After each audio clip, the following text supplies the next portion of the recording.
Starting off strong, we got The Way of Kins by Brandon Sanderson. Now, I read the Mistborn series from him way back in the old days when I was a teenager, and I absolutely loved it. And this is my boyfriend's favorite series, and he's read it like a million times. Obviously an exaggeration. I think he's read it like 4 times actually.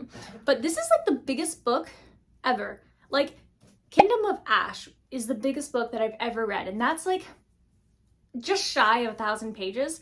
This is exactly 1,000 pages, so it's very intimidating because that is a big book. But I'm just really excited about it because like it's got like really pretty pictures in it too. Like, it has a map.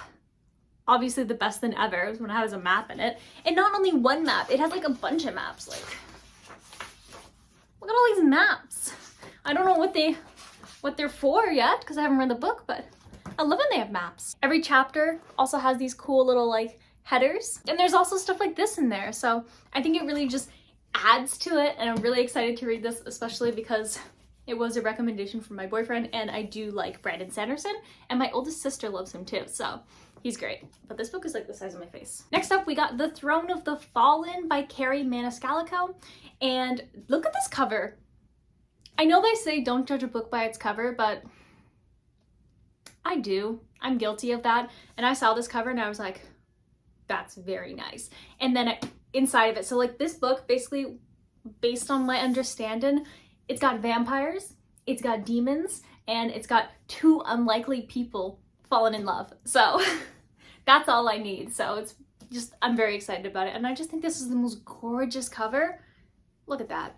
So nice. This is actually why I went to the bookstore in the first place, to get Ruthless Vows by Rebecca Ross, because I finished Divine Rivals yesterday and the store was closed when I finished it, and I was like, I need the second book. So I'm really excited. This is going to be the first one I'm going to read out of this big list, and so I'm really excited. And of course, beautiful cover as always. What I'm really excited about with this one is, and I'm not going to talk about it too much because there is going to be a separate video on all of these books, but what I'm really excited about this one is how it's like how the story is going to progress, because from my understanding, like, one of the characters doesn't remember one of the characters, and so they basically like kind of like re-meet in a way with these letters, and it's like, oh my goodness, I'm so excited. I'm gonna read this right after I'm done this video. Now, this has been on my list for a while, and it kind of gives me Blood and Ash kind of vibes, even just like the cover and the description, and that's The Son of the Marked by S.M. Gaither. And what I'm really excited about, like with this book, from my understanding,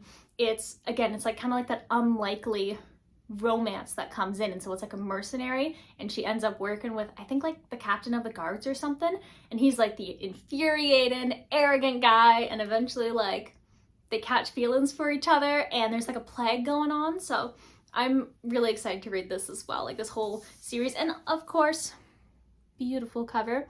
All of the books in this series have a beautiful cover. Next up, we have All the Light We Cannot See by Anthony Doerr, and this is a Heather's Pick book, and Heather's Pick has never disappointed me before, so I'm really excited about this. It takes place, I don't know if it takes place post World War II or like the end of World War II, but from my understanding, it kind of is similar to like Hello Beautiful in the way that it's like kind of follows the lives of like 2 characters, and eventually they like cross paths and stuff. So it is very like literary fiction-y. I don't know if it's going to be a romance or if it's just like a connection with somebody who had a very similar experience as another character. But yeah, it looks really nice, and Heather's Pick has never disappointed me before, so I feel like this is like a safe choice to pick. Next up, we've got The Clockwork Angel by Cassandra Clare, and this was recommended to me by one of my good friends who I just saw the other day, and she gave me this huge list of books to go out and start to read.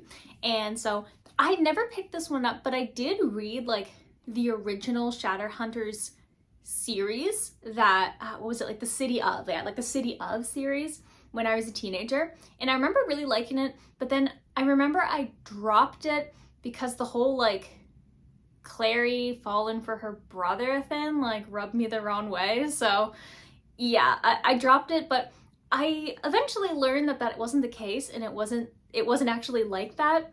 So I'm considering rereading it and just kind of like remembering what happened, because I remember I liked the rest of it. Like, even though I remember it was really silly, there was like vampires on motorcycles, and I remember thinking that was really funny. But I really enjoyed like that world, and so this is kind of like me getting back into that world, I think, and I've heard really good things. And funny enough, when I was at the Indigo buying this book, the cashier, she like looked at it and she gave me like a face, and she was basically like, this book is so good, this book is so good. So yeah, she really, really loved it, and she was really excited about it as well. So lots of good vibes coming from this. Last but not least, I picked up Dune by Frank Herbert, and I'm excited about this. Like, I don't often read science fiction. I do like it though. Like, I've enjoyed a lot of science fiction, but it's like, I do it in between. So like fantasy is my main kind of world, and then I'll read some romance, and then I'll read some science fiction, and then I go back to fantasy. So this is like a nice palette cleanser, and I'm excited about it because I like the movie, and I know like the books are always better than the movies. And so this was actually one of my good friends. He's reading this right now, and I don't even know how many books are in this series. Like it seemed like there was a lot in the store, and my friend seems to have a new version of this book with a different cover every time he Snapchats me. So I think there's a lot of them in the series, but I'm really excited about it because I did like the movie, and I like the whole concept of it, and I think that there's like a lot of great stuff. Plus, it was sort of another recommendation from my boyfriend, who said that he really liked them. He didn't read all of them, but the ones that he did read that he did like, so I'm gonna trust his judgment with this one. It's also a bit of a hunk-a-lunk as well. So these are all the books that I got today, and I'm very excited to crack them open and read them. I'm starting with Ruthless Vows, of course, though. So yeah, thanks so much for watching this haul. If you haven't already, don't forget to hit that subscribe button and turn on the bell notification. That way you get notified anytime a new video comes out. As you can see, a lot of my videos are book related, so if you're into books and vlogs and book vlogs, then don't forget to subscribe. And if you like this video, hit that like button, and I'll see you in the next one. Bye!